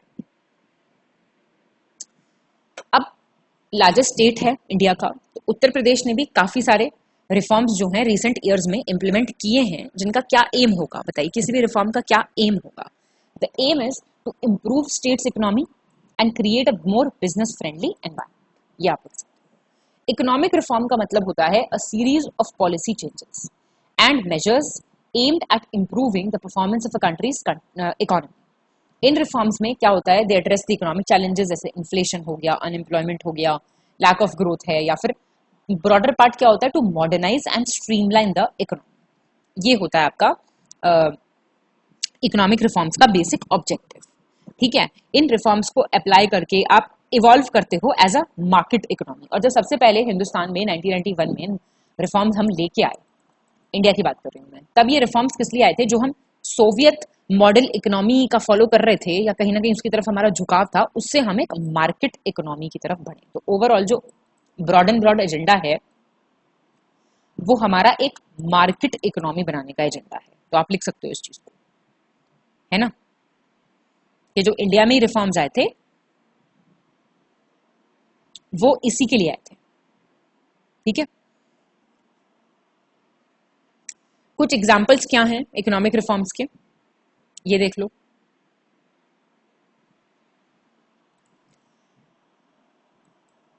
ट्रेड लिबरलाइजेशन, इसमें क्या आता है, ट्रेड को लिबरल किया जाता है। It includes lowering barriers to international trade such as tariffs, quotas and to increase competition and encourage economic growth. मैंने आपको बताया था कंपटीशन इंक्रीज होता है तो उससे क्या बेनिफिट्स होते हैं, बताइए सारी चीजें। प्राइवेटाइजेशन, ऑब्वियसली ओनरशिप, और जो स्टेट ओन्ड एंटरप्राइजेज हैं उनकी ओनरशिप जो है उसको ट्रांसफर कर दिया जाए प्राइवेट कंपनीज को या फिर इंडिविजुअल्स को। इससे क्या है, ज्यादा एफिशिएंसी आती है और प्रोडक्टिविटी भी बढ़ती है। डीरेगुलेशन, इसमें क्या होता है, इट इन्वॉल्व्स रिड्यूसिंग और eliminating government regulations on businesses with the goal of reducing costs and encouraging innovation. Fiscal reforms, इसमें क्या आएगा, this includes changes to the tax system including the reduction of tax rates, simplification of tax codes and introduction of new taxes or tax incentives to encourage investment। ये आप देख सकते हो एक चीज। मॉनेटरी रिफॉर्म्स, इसमें आता है this includes changes in central bank policies such as adjusting interest rates to control inflation and stabilise the economy. ये आपने पढ़े होंगे अलग से इकोनॉमी में भी, जितने मॉनेटरी रिफॉर्म सरकार लेती है, आरबीआई लेता है अपने स्तर पे सेंट्रल बैंक की पॉलिसीज के हिसाब से, फिर जो बाकी के बैंक्स हैं वो अपनी पॉलिसीज चेंज करते हैं, उस हिसाब से चलते हैं। Then you have Uttar Pradesh industrial investment and employment promotion policy 2022, पढ़ के आए हो आप ये already. Uttar Pradesh industrial investment और एम्प्लॉयमेंट पॉलिसी जो है उसको अप्रूव किया गया है फॉर द नेक्स्ट 5 years। इसका क्या कन्विक्शन, मतलब it is based upon what, it is based in the conviction that a successful economy must be built on firm foundations. और वो फाउंडेशंस क्या हैं, एक स्किल्ड और कंपेटिटेंट आपका वर्कफोर्स है, आपका इंफ्रास्ट्रक्चर बहुत ही क्वालिटी है, और एक फेयर, सिक्योर और प्रिडिक्टेबल बिजनेस एनवायरनमेंट है यहाँ पे, जिससे कि ज्यादा से ज्यादा बिजनेस यहाँ पे आएंगे और फ्लरिश कर पाएंगे। ठीक है, 1 डिस्ट्रिक्ट 1 प्रोडक्ट्स की, ये बहुत इंपॉर्टेंट है, ये अभी पूरा नीचे देखेंगे हम। इसका क्या एम है, जो हमारी ट्रेडिशनल इंडस्ट्रीज हैं, जो हमारा ट्रेडिशनल क्राफ्ट है हर डिस्ट्रिक्ट का, उसको प्रमोट करना। इसका ऑब्जेक्टिव इस हिसाब से है कि एम्प्लॉयमेंट अपॉर्चुनिटीज जनरेट हो और इंक्रीज हो the income of artisans and small business. इस स्कीम में स्टेट गवर्नमेंट फाइनेंशियल असिस्टेंस देती है, टेक्निकल सपोर्ट देती है, मार्केटिंग फैसिलिटी देती है जो भी बेनिफिशियरीज हैं उनको। स्टार्टअप पॉलिसी 2020, ये बड़ा इंपॉर्टेंट है। उत्तर प्रदेश में स्टार्टअप इकोसिस्टम ज्यादा से ज्यादा बढ़े, इनोवेशन बढ़े, टेक्नोलॉजी बढ़े, टेक्निकल नो हाउ बढ़े, ज्यादा कॉम्पिटेंसी आए, इकोनॉमिक ग्रोथ हो, इसके ऑब्जेक्टिव से the state government launched the startup policy 2020। इस पॉलिसी में क्या है, is to provide a conducive environment for startups by offering tax exemptions, financial assistance and incubation facilities. Policy क्या एम करती है, it aims to create a network of mentors and investors to support startups. Agriculture export policy, state government ने launch किया है agriculture export policy, जिससे कि agriculture exports बढ़े। हमने देखा था एग्रीकल्चर जो है वो प्रीडोमिनेंट इंडस्ट्री कह लो या फिर प्रीडोमिनेंट ऑक्यूपेशन कह लो, ज्यादातर पॉपुलेशन एग्रीकल्चर में लगी हुई है, इसलिए एग्रीकल्चर से related agro business, agro startups पढ़े थे ना, एग्रो क्लस्टर्स, उसी के तहत एग्रीकल्चर एक्सपोर्ट पॉलिसी भी और ज्यादा एडवोकेट की जा रही है। इसका क्या ऑब्जेक्टिव है, फार्मर्स की इनकम को बढ़ाना। एक्सपोर्ट बढ़ेगा जितना अच्छा, फ्रूट्स, वेजिटेबल्स, डेयरी प्रोडक्ट्स बाहर जाएंगे तो उतना अच्छा पैसा किसान को मिलेगा। इस पॉलिसी को इंप्लीमेंट करने के लिए the state government has also constituted the agriculture export promotion council, इसको आप देख सकते हैं।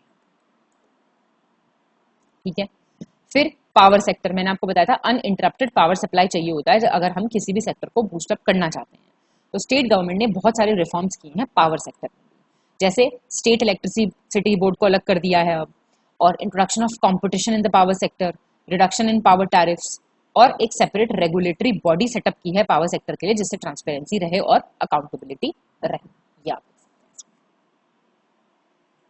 ये जो इकोनॉमिक रिफॉर्म्स हैं, इनसे क्या है, इन्वेस्टमेंट आएगा, इंडस्ट्रियल डेवलपमेंट बढ़ेगा, ज्यादा एम्प्लॉयमेंट अपॉर्चुनिटी बढ़ेंगी, इनकम बढ़ेगा स्मॉल बिजनेस फार्मर्स के लिए, और फर्दर जो है ये इकोनॉमिक ग्रोथ को ट्रिगर करेगा। हर जगह इकोनॉमिक ग्रोथ वाला पॉइंट जरूर लिखना है। हैंड राइटिंग गंदी आ गई, कोई बात नहीं, चलो।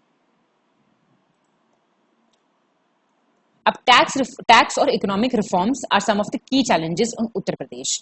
क्यों थोड़ा सा मुश्किल होता है इन सब टैक्स रिफॉर्म्स को और इन सारी चीजों को किसी भी मतलब उत्तर प्रदेश जैसे स्टेट में इंप्लीमेंट करने में, थोड़ा सा ये देख लेंगे हम।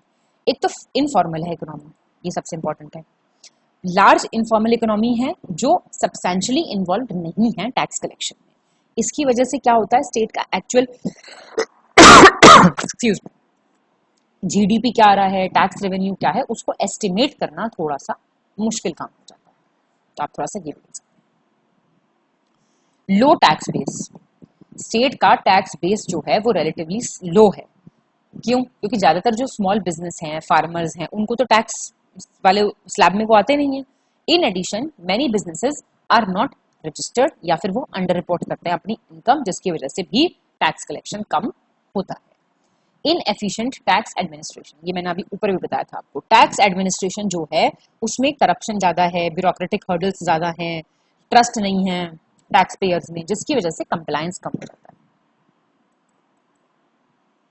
एग्रीकल्चरल चैलेंजेस, भाई हमने देखा था एग्रीकल्चर स्टेट है, agriculture primary source of livelihood है लोगों के लिए, बहुत सारे चैलेंजेस हैं, प्रोडक्टिविटी इतनी नहीं होती, कई बार इन्वेस्टमेंट नहीं होता इतना, मार्केट नहीं है, फार्मर्स इतने एजुकेटेड नहीं है, इससे ओवरऑल इनकम पे, सरकार के टैक्स रेवेन्यू पे और इकोनॉमिक डेवलपमेंट पे काफी ज्यादा असर पड़ता है। फिर लैक ऑफ इंफ्रास्ट्रक्चर, भाई ज्यादा अच्छा ट्रांसपोर्ट, पावर, टेलीकम्युनिकेशन फैसिलिटीज यहाँ पे उतनी ज्यादा नहीं है, जो कि हिंडर करता है इंडस्ट्रीज और कॉमर्स का development, thereby reducing the total tax revenue of the state. या फिर अनएम्प्लॉयमेंट एक बहुत मेन समस्या है यहाँ की, यहाँ पे मतलब सिग्निफिकेंट हिंड्रेंस है ये इकोनॉमिक डेवलपमेंट को, स्टेट को और ज्यादा एम्प्लॉयमेंट अपॉर्चुनिटीज क्रिएट करनी चाहिए। बहुत पढ़ चुके हैं हम इस चीज पे, कैसे क्रिएट कर सकते हैं हम, जिससे क्या होगा, टैक्स रेवेन्यू जो है वो और ज्यादा इंक्रीज होगा। टैक्स इवेजन, ये एक पॉइंट आप पूछ सकते हो। टैक्स इवेजन जो है it is another big challenge in Uttar Pradesh. बहुत से बिजनेसेस जो हैं वो अपने टैक्सेस रेगुलरली नहीं देते हैं, बहुत से इनफॉर्मल सेक्टर में कर रहे हैं ऑपरेट जानबूझ के कि अवॉइड ही कर दे टैक्सेस को entirely. This not only deprives the government of revenue, but also creates an uneven playing field for businesses that pay their taxes definitely. कोई टैक्स पे कर रहा, आप नहीं कर रहे हो, और बिजनेस आपका भी चला रहे हो, तो इसका मतलब इक्वालिटी नहीं बैठेगी उसमें। Then we have corruption. Corruption wide spread issue है, टैक्स एडमिनिस्ट्रेशन को भी अफेक्ट करता है, रिश्वतखोरी, बाकी ये टैक्स इवेजन प्रैक्टिसेस, जो करप्ट प्रैक्टिसेस फॉलो करते हैं टैक्स ऑफिशियल्स, पॉलिटिशियंस, ये सब अंडरमाइन करते हैं टैक्स का कंप्लायंस और बहुत ही डिफिकल्ट बना देते हैं जो टैक्स रिफॉर्म रिजीम है उसका इम्प्लीमेंटेशन। ये लिख के आ सकते हो। प्रोडक्टिविटी लो है, Uttar Pradesh has one of the lowest productivity rates in India due to lack of investment in education and skill development. This makes it difficult for businesses to compete globally and contributes to the high unemployment rate in the state। ये लिख सकते हो आप एक चीज। इन सब challenges से deal करने के लिए Uttar Pradesh needs to undertake structural reforms जो इन सब इश्यूज को एड्रेस करें। इसमें आप टैक्स एडमिनिस्ट्रेशन को इंप्रूव कीजिए, कंप्लायंस लाइए, फॉर्मलाइजेशन होना चाहिए इनफॉर्मल इकोनॉमी का, इस पे भी जोर देना चाहिए, इंफ्रास्ट्रक्चर इंप्रूव हो, इंडस्ट्रियलाइजेशन प्रमोट हो, एंटरप्रेन्योरशिप प्रमोट हो, इसमें आप इनोवेशन वो सब चीजें भी डाल सकते हो। एडिशनली स्टेट गवर्नमेंट ऐसी पॉलिसीज लाए जो जॉब क्रिएशन की बात करें, इंक्लूसिव इकोनॉमिक ग्रोथ की बात करें, सस्टेनेबल एनवायरनमेंट की बात करें, ग्रीन टेक्नोलॉजीज की बात करें जिससे एनवायरनमेंट भी ना हार्म हो और ऐसे भी कोई प्रॉब्लम ना पोज हो। ये सारी चीजें आपको जरूर जरूर जरूर लिखनी है, ठीक है। चलिए अब कुछ जनरल सजेशंस हैं टैक्स और इकोनॉमिक रिफॉर्म्स के लिए जो कि अप्लाई किए जा सकते हैं स्टेट। अब वो क्या है? Simplification of the tax system. जो टैक्स सिस्टम है ऑल इन ऑल इसको थोड़ा सा सिंप्लीफाई कर दिया जाए। सिंप्लीफाई करने से क्या होगा, जो बिजनेसेस हैं वो अच्छे से ऑपरेट कर पाएंगे स्टेट में and they will be able to comply with tax rules, reduce होगा करप्शन, रेवेन्यू इंक्रीज होगा। और ऐसा कैसे हो सकता है, आप टैक्स कैटेगरीज को इंक्रीज कर दीजिए, सॉरी रिड्यूस कर दीजिए और एक सिंगल टैक्स रेट इंप्लीमेंट करने की कोशिश कीजिए, ठीक, ये आप देख सकते हो।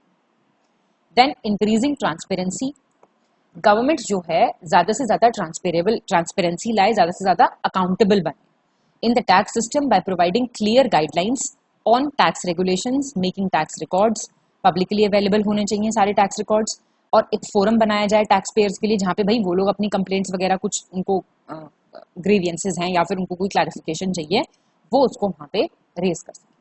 प्रमोशन ऑफ इन्वेस्टमेंट, इन्वेस्टमेंट का कल्चर अगर होता है किसी भी स्टेट में प्रमोट, तो it can spur economic growth. इस पे तो आप मेरे ख्याल से अच्छा खासा लिख सकते हैं। एम्प्लॉयमेंट अपॉर्चुनिटी ज्यादा क्रिएट होती हैं, ज्यादा से ज्यादा पैसा आता है, बिजनेस बढ़ते हैं। इससे क्या हो सकता है, आप टैक्स इंसेंटिव दीजिए बिजनेसेस को, फॉरेन इन्वेस्टमेंट प्रमोट कीजिए और इंफ्रास्ट्रक्चर इंप्रूव करने पे काफी ध्यान दीजिए। प्रमोट एंटरप्रेन्योरशिप, ये आप लिख सकते हैं। एंटरप्रेन्योरशिप प्रमोट करने से एक कल्चर ऑफ इनोवेशन और इकोनॉमिक ग्रोथ बनता है, स्टार्टअप्स बढ़ते हैं, बिजनेस एक्टिविटी बढ़ती हैं, फिर उनको इंसेंटिव दिए जाते हैं, फिर वो आराम से फ्रीली ऑपरेट कर पाते हैं, जिसकी वजह से इकोनॉमिक ग्रोथ होती है। और उनको आप कैसे एनकरेज कर सकते हो? By providing tax breaks to startups, setting up incubation centres and providing funding and mentorship programmes for entrepreneurs. ये लिख सकते हो। Strengthen education system.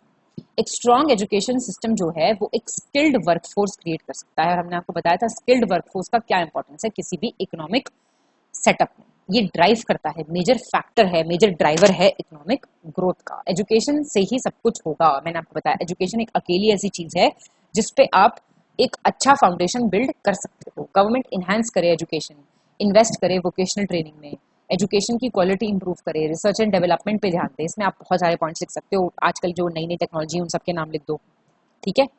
डिजिटाइजेशन पे फोकस करे सरकार। और एग्रीकल्चर सेक्टर में भी रिफॉर्म्स बहुत जरूरी हैं क्योंकि हम मेनली डिपेंडेंट हैं एग्रीकल्चर इकोनॉमी पे, इसलिए इस सेक्टर में रिफॉर्म्स बहुत इंपॉर्टेंट हैं। उत्तर प्रदेश का बहुत बड़ा एग्रीकल्चर बेस है जिसको आप हार्नेस कर सकते हो by providing infrastructure, by providing access to credit and implementing policies to increase agricultural productivity. This can increase the income of farmers and it will be a boost towards the economic development of the state. ये लिख सकते हैं आप। Clear? चलिए तो अब देख लेते हैं हम हमारा one district one product policy. हर जगह पढ़ते हैं, हर जगह कोट करते हैं। इसको कंप्लीटली यहाँ पे अगर एक भी क्वेश्चन आपका इससे रिलेटेड आ जाता है तो वो आपका सॉर्ट आउट है, फिर कोई दिक्कत नहीं है। ठीक है जी। चलिए तो one district one product ODOP बहुत परेशान करता है ना प्रीलिम्स में क्वेश्चन, इस बार भी आया क्वेश्चन। तो एक हम बात कर रहे हैं ना, हमारी जो सरकार है central government, it is talking about आत्मनिर्भर भारत। उस आत्मनिर्भर भारत के तहत हम ये कह रहे हैं that it is a transformational step. ये लिखेंगे आप, याद रखिएगा ये सारी चीजें। इस स्कीम के बारे में बहुत सजा धजा के आंसर लिखना है। ट्रांसफॉर्मेशनल स्टेप है ये in the direction towards realising the true potential of a district. Actual potential क्या है किसी डिस्ट्रिक्ट की, वो पता लगेगी इस पॉलिसी से। It will fuel economic growth, it will generate employment and one term it will contribute to rural entrepreneurship. अब तक हम बात कर रहे हैं सिर्फ एंटरप्रेन्योरशिप की। क्या स्पेलिंग होती है? ENTREPR, फिर से NUEUR, बड़ी टफ स्पेलिंग है इसकी, ठीक है। शिप चलिए एंटरप्रेन्योरशिप, रूरल एंटरप्रेन्योरशिप को ये बात करता है। And then we will reach the goal of Atmanirbhar Bharat. अच्छा मैं आपको बताती हूँ, आप जानते हैं कॉन्सेप्ट वैसे किस जगह से लिया गया है? आप लिख सकते हैं चाहे तो। It is a Japanese concept. ठीक है, most of you might not know this thing. ये Japanese concept है बेसिकली। बिजनेस डेवलपमेंट प्रोजेक्ट था एक वहां का, और वो 1979 के वक्त ये काफी चर्चा में आया था। इसका मतलब है एक competitive or staple product promote करना किसी स्पेसिफिक एरिया से, जिससे उसकी सेल्स को पुश किया जाए and to improve the standard of living of the local population. ठीक है, काफी एशियन कंट्रीज में इसको रेप्लिकेट किया गया है और हिंदुस्तान में सबसे पहले ये लेके आया उत्तर प्रदेश 2018 में। ठीक है, तो कंपोनेंट्स क्या हैं स्कीम के, पहले यहाँ पे देख लीजिए आप। जो सेंट्रल गवर्नमेंट है, वो स्टेट गवर्नमेंट है सॉरी, वो क्या करेगी? It will promote traditional industries and handicrafts जो हर स्टेट की यूनिक हैं या कुछ भी उनमें स्पेसिफिक फीचर है। प्रोग्राम लॉन्च हुआ 2018 में। मैंने आपको पूरा इंट्रोडक्शन बता दिया, ये लिख के आएंगे तो जरा अच्छा रहेगा। 1979 का ये एक जापानीज क्या बोला था मैंने, क्या बोला था बिजनेस डेवलपमेंट कॉन्सेप्ट है ये। इसको लिख लीजिए आप एक बार चाहें तो। बिजनेस डेवलपमेंट कॉन्सेप्ट है ये, जापानीज बिजनेस डेवलपमेंटल, यहाँ पे डेवलपमेंटल लिख देती हूँ कॉन्सेप्ट। ठीक है, now under this policy each district of Uttar Pradesh is identified for a particular product or craft traditionally produced, जो वहां पे होता आ रहा है हमेशा से प्रोड्यूस। इसका मतलब है आप सपोर्ट दे रहे हैं, एनकरेजमेंट दे रहे हैं to local artisans and entrepreneurs to improve the quality of products and to increase their sales potential and ultimately to increase their income. The ODOP policy has been formulated to promote sustainable development. to create employment opportunities and to preserve, of course, the rich cultural heritage of the state. इसका focus MSMEs हैं और हमने industry वाले में देखा था कि ज़्यादातर एमएसएमईज ही हैं. हमारा मीडियम क्लास स्टेट आता है इंडस्ट्री में, हाई क्लास स्टेट नहीं है हमारा. तो जो चीज़ यहाँ पे है उसी को बूस्ट दीजिए और इसमें ये इनको क्रेडिट देंगे, टेक्नोलॉजी देंगे एंड मार्केटिंग सपोर्ट देंगे. अब प्रोडक्ट्स आप जानते हैं यहाँ पे सारे दिए हुए हैं. जो आप भाई लखनऊ की चिकनकारी है, ब्रासवेयर है मुरादाबाद का, कारपेट वीविंग भदोही का, लेदर गुड्स हैं कानपुर के, वुडन टॉयज हैं वाराणसी के. ठीक है, हर जगह पे एक मतलब सरकार ने डेडिकेटेड ओडीओपी सेल भी बनाया है कि भैया कैसा इम्प्लीमेंटेशन चल रहा है, कैसी सपोर्ट मिल रही है आर्टिजन्स को, एंटरप्रेन्योर्स को, ये सब. ठीक है, अब इसके कंपोनेंट्स बेसिकली क्या हैं, एक बात याद रखिएगा. सबसे पहले आइडेंटिफाई किया जाएगा उसका पोटेंशियल क्या है, फिर क्लस्टर बनाया जाएगा उस प्रोडक्ट के लिए उस डिस्ट्रिक्ट में which is capable of producing a world class product with quality, scalability and a brand. फिर आपको मार्केट लिंकेज दी जाएगी, फिर आपके बॉटलनेक्स एड्रेस किए जाएंगे for exporting these products. Then support will be given to local exporters, manufacturers, जिससे कि manufacturing जो है वो स्केल अप हो. फिर आप पोटेंशियल खरीदार खोजेंगे, find the potential buyers outside India, जिससे कि आप एक्सपोर्ट करें. And then you promote manufacturing in services industry district में, and then you generate employment and ultimately you are boosting the economic growth. फिर तो वो डोमिनो इफेक्ट देखा जाएगा, है ना. ये सारी चीजें जो हैं की गई इस पूरी स्कीम के तहत. ये रहा पूरा दिया हुआ है. औरैया का फूड प्रोसेसिंग है, देसी घी, आजमगढ़ का ब्लैक क्ले प्रॉपर्टी, आप जानते हैं तो सारे सर इतनी बार अलग से पापा पिक सब कुछ दे चुके हैं. इसलिए दे चुके हैं कि आप लोग इसको अच्छे से पढ़ें. अब कुछ स्पेसिफिक प्रोडक्ट्स दिखाए गए हैं और कुछ चेंज भी किया है सरकार ने ना, प्रोडक्ट्स चेंज भी कर देती है सरकार. खैर, ऑब्जेक्टिव अब देख लीजिए यहाँ पे, of one district one product policy of Uttar Pradesh, promotion of traditional handicrafts and industries. The objective is to promote and develop traditional industries and crafts that are unique, और आपका कल्चरल हेरिटेज रहे प्रिजर्व्ड, अपॉर्चुनिटीज क्रिएट हों entrepreneurs के लिए, artisans के लिए, economic growth हो, जिससे जीएसडीपी में कंट्रीब्यूशन हो, एक्सपोर्ट से आपका रेवेन्यू जो है आपका फॉरेन एक्सचेंज रिजर्व वो भी बढ़ता है. क्रिएटिंग एम्प्लॉयमेंट अपॉर्चुनिटीज, डेफिनेटली जो ओडीओपी पॉलिसी है वो डिजाइंड इस तरीके से है that it will generate employment opportunities in rural and semi urban areas of Uttar Pradesh. Focus MSMEs को प्रमोट कर बढ़ावा देने पे है, जिससे ज़्यादा एम्प्लॉयमेंट अपॉर्चुनिटीज जो हैं वो क्रिएट हों लोकल्स के. इनकम इंक्रीज करने की बात कर रहे हैं हम, to increase the income of local artisans and entrepreneurs. Quality जो प्रोडक्ट की बढ़ेगी, ब्रांड वैल्यू बढ़ेगी, उनका सेल बढ़ेगा, उनका इनकम बढ़ेगा, एंटरप्रेन्योरशिप बढ़ेगी, जो लोग एंगेज्ड हैं in traditional handicrafts and industries. Then sustainable development, जब आप ट्रेडिशनल चीज़ों को बढ़ावा देंगे तो सस्टेनेबल डेवलपमेंट पे भी तो बढ़ावा देंगे, क्योंकि आप एनवायरनमेंट फ्रेंडली तरीके ढूंढेंगे. रॉ मटेरियल ऐसा हो जो एनवायरनमेंट फ्रेंडली हो, वेस्ट जनरेशन कम से कम हो, रेन्यूएबल एनर्जी सोर्सेज को प्रोड्यूस करने को कहेंगे. क्या पता कोई सोलर एनर्जी से अपनी छोटा सा अपना चला रहा है एक प्रोडक्ट को प्रोड्यूस करने के लिए. छोटे लेवल पे चीज़ें ज़्यादा बेटर इंप्लीमेंट हो पाती हैं. ठीक है जी. देन प्रमोटिंग इकोनॉमिक ग्रोथ, ये इंपॉर्टेंट है. इससे क्या होगा, इकोनॉमिक डेवलपमेंट ज़्यादा होगा, ट्रेडिशनल हैंडीक्राफ्ट्स को बढ़ावा मिलेगा, लोकल एंटरप्रेन्योर्स को असिस्टेंस मिलेगा, स्टार्टअप बिजनेस की जो हम बात करते हैं, प्रमोशन ऑफ इन्वेस्टमेंट पॉलिसी की जो हम बात करते हैं, उन सबके सिंक में है ये scheme. And it aims to increase the contribution of the MSME sector to the state's GDP. तो कुछ मेजर बेनिफिट्स क्या हो सकते हैं वो अलग से दिए हुए हैं यहाँ पे, वो आप देख सकते हैं. ओडीओपी पॉलिसी के कुछ major benefits. And unemployment rate में रिडक्शन हो सकता है डेफिनेटली. बजट 2023-24 के अकॉर्डिंग हमारा जो अनएम्प्लॉयमेंट रेट है वो 4.2% है. तो पॉलिसी फोकस कर रही है एमएसएमईज पे, जो कि एम्प्लॉयमेंट जनरेट करेगा लोकल पॉपुलेशन के लिए. तो जो अनएम्प्लॉयमेंट प्रॉब्लम प्रिवेल कर रही है स्टेट में ऑलरेडी, उसको कम करने में भी ये चीज़ हेल्पफुल रहेगी. स्किल डेवलपमेंट, एनएसएसओ के 68 साइकिल में हमने देखा था कि कंपेटेंट वर्किंग पॉपुलेशन जो है वो स्टेट में वो 2% भी नहीं है, 1.41% है. तो इससे क्या होगा, लोकल आर्टिजन्स को, एंटरप्रेन्योर्स को नई स्किल्स सीखने का, टेक्निकल नो हाउ जानने का मौका मिलेगा, जिससे उनका जो क्वालिटी है प्रोडक्ट का वो इंक्रीज होगा, उसी से उसका सेल बढ़ेगा. ये एक चीज़ आप देख सकते हैं. फिर है आपका poverty reduction. Multi dimensional poverty index release करता है नीति आयोग, उसमें उत्तर प्रदेश का रैंक हमेशा it ranks third in terms of maximum poverty. 37.79% है पॉपुलेशन ऐसी प्रदेश की जो पुअर है, जो हाईएस्ट है सोचिए कंट्री में बिहार झारखंड के तुरंत बाद।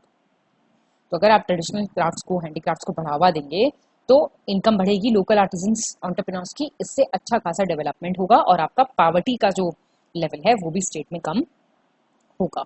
एक्सपोर्ट प्रमोशन हमने देखा ही है ना, आप पार्टिसिपेट करोगे, नेशनल इंटरनेशनल ट्रेड फेयर्स लगते हैं, एग्जीबिशंस लगती हैं, बहुत सारे महोत्सव हो रहे हैं आजकल तो ऑर्गेनाइज इनको प्रमोट करने के लिए, तो उससे आपको नेशनल इंटरनेशनल फ्रंट पे रिकॉग्निशन मिलेगा, आपका ब्रांड बनेगा।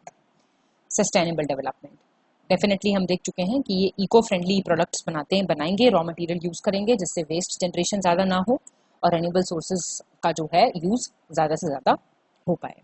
प्रमोशन ऑफ एमएसएमई सेक्टर, ये स्टेट का जो जीडीपी है उसको अच्छा खासा कंट्रीब्यूशन दे सकता है, इसलिए इस पे काफ़ी फोकस किया जा रहा है। ठीक है, अब क्या चैलेंजेस हैं वो आप देख लीजिए। इतना अवेयरनेस नहीं है, इतना पार्टिसिपेशन नहीं है, बहुत से लोकल आर्टिजन्स एंटरप्रेन्योर्स को पता ही नहीं है इस पॉलिसी के बारे में, तो इसको थोड़ा सा फेमस करना जरूरी है। और लिमिटेड इन्वॉल्वमेंट है स्टेक होल्डर्स का which may affect the implementation of the policy.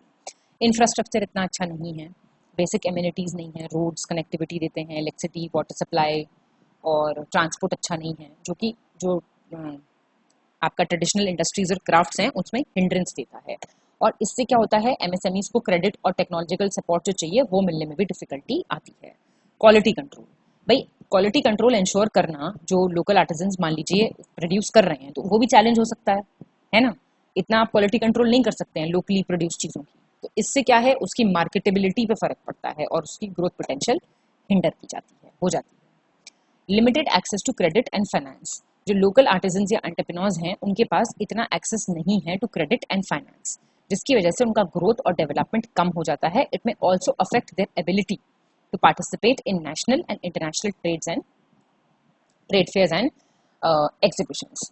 Limited market access, अब इसमें क्या होता है, इतना ज़्यादा मार्केट एक्सेस इनको नहीं मिल पाता है, तो ऐसी डेवलप करनी पड़ेंगी स्ट्रैटेजीज, इफेक्टिव मार्केटिंग स्ट्रैटेजीज की बहुत ज़रूरत है जो सपोर्ट दें एमएसएमईज को to access national and international markets. Lack of coordination, जितने भी डिपार्टमेंट्स हैं, बॉडीज हैं, स्टेक होल्डर्स हैं, उनमें एप्रोप्रिएट कोलैबोरेटिव एफर्ट चाहिए, अगर नहीं मिलेगा तो पॉलिसी जो है उतने अच्छे से इम्प्लीमेंट नहीं हो पाएगी। अब कुछ सजेशंस हैं जिससे कि सक्सेसफुली रन करे आपका one district one product policy Uttar Pradesh की, वो देख लीजिए।